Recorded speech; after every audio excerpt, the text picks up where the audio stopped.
जय जय रघुवीर समर्थ. मनाच्या श्लोकांची उजळणी यामध्ये आज आपण श्लोक 201 पाहणार आहोत. कदा ओळखी माझी दुजे दिसेना, मनी मानसी द्वैत काही वसेना.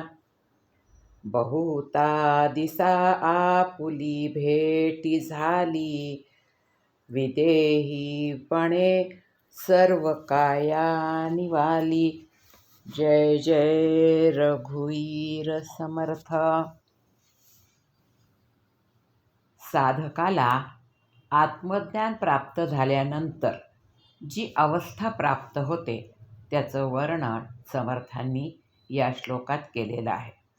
समर्थ म्हणतात, कदा ओळखी माझी दुजे दिसेना, अर्थात आत्मज्ञान झाल्यानंतर मला परमात्म स्वरूपाचं दर्शन झालं आणि ज्या क्षणी मला ते आत्मस्वरूप कळलं, समजलं, त्याच क्षणी माझं जीवनच बदलून गेलं आणि मला ही जाणीव झाली की एका परमात्म्याशिवाय या ब्रह्मांडामध्ये दुसरं काही नाहीच.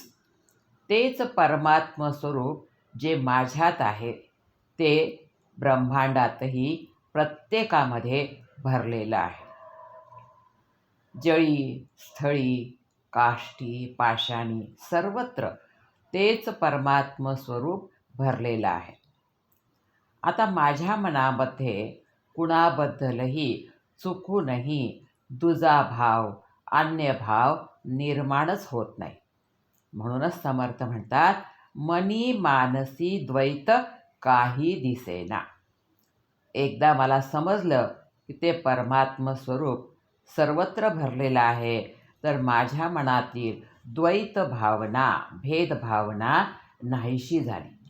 मनी मानसी म्हणजे चुकूनही माझ्या मनामध्ये आता द्वैत निर्माण होत नाही. आता मी पूर्णपणे अद्वैत अवस्थेला प्राप्त झालेलो आहे. तो परमात्मा सर्वत्र आहे याचा आता मला अनुभव आला आहे. त्या परमात्म्याची आणि माझी भेट आता खूप दिवसांनी झालेली आहे आणि म्हणून समर्थ म्हणतात, बहुता दिसा आपुली भेटी झाली. अर्थात त्या परमात्म्याची आणि माझी भेट खूप दिवसानंतर झाली. आता खूप दिवसानंतर म्हणजे 1-2 दिवसांनी किंवा 1-2 वर्षांनी नाही, तर या ठिकाणी समर्थांना बहुत दिसांनी म्हणजे अनेक जन्मानंतर झाली असं त्यांना म्हणायचं आहे. अनेक जन्मामध्ये साधना केल्यानंतर मला त्या परमात्म्याने आपलं दर्शन दिलेलं आहे. नामदेव महाराजांनी आपल्या एका अभंगामध्ये म्हटलेलं आहे, जन्मोजन्मी आम्ही बहु पुण्य केले, तेव्हा या विठ्ठले कृपा केली. अर्थात नामदेव महाराज म्हणतात, आम्हाला जे विठ्ठलाने दर्शन दिले ते काही सहजासहजी दिलेली नाही. ती काही एका जन्माची आमची पुण्याई नाही, तर अनेक जन्म आम्ही घेतले आणि अनेक जन्मामध्ये आम्ही साधना केली, आराधना केली, तेव्हा कुठे या जन्मी आम्हाला विठ्ठलाने दर्शन दिले. तुकाराम महाराजांनीही आपल्या एका अभंगात म्हटलेलं आहे, याच साठी केला होता अट्टहास, शेवटचा दिवस गोड व्हावा. शेवटचा दिवस म्हणजे या जन्मातला शेवटचा दिवस नाही, तर ज्या क्षणाला त्या ईश्वराची आमची भेट झाली, त्या ईश्वराची प्राप्ती झाली, त्या क्षणापर्यंत आम्ही प्रयत्न केलेला आहे. अट्टहास केला म्हणजे त्याला प्राप्त करून घेण्याचा प्रयत्न आम्ही केला, तेव्हा कुठे त्या परमात्म्याने आम्हाला दर्शन दिलेलं आहे. अशा प्रकारे जेव्हा मग त्या परमात्म्याची भेट झाली, तेव्हा मग काय झालं, तर आमचं मन शांत झालं. फक्त मनच शांत झालं असं नाही, तर मनाबरोबर काया अर्थात शरीरही शांत झाले.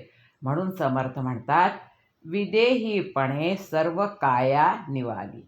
अर्थात आत्मज्ञान झाल्यानंतर काय झालं, तर देहबुद्धी नाहीशी झाली आणि मग या शरीराला विदेही अवस्था प्राप्त झाली. देहाचा विसर पडला, देहातीत अवस्था झाली आणि मग माझी काया एकदम शांत झाली, निवाली. देहाचे भान हरपून गेले, कारण ज्या परमात्म्याची भेट घेण्याकरता मी अनेक जन्मापासून तरसत होतो, प्रयत्न करत होतो, तो परमात्मा प्राप्त झाला. म्हणून माझं तन आणि मन दोन्हीही कसं झालं, शांत झालं. आणि म्हणून समर्थ म्हणतात, कदा ओळखी माझी दुजे दिसेना, मनी मानसी द्वैत काही वसेना. बहुता दिसा आपुली भेटी झाली, विदेहीपणे सर्व काया निवाली. जय जय रघुवीर समर्थ.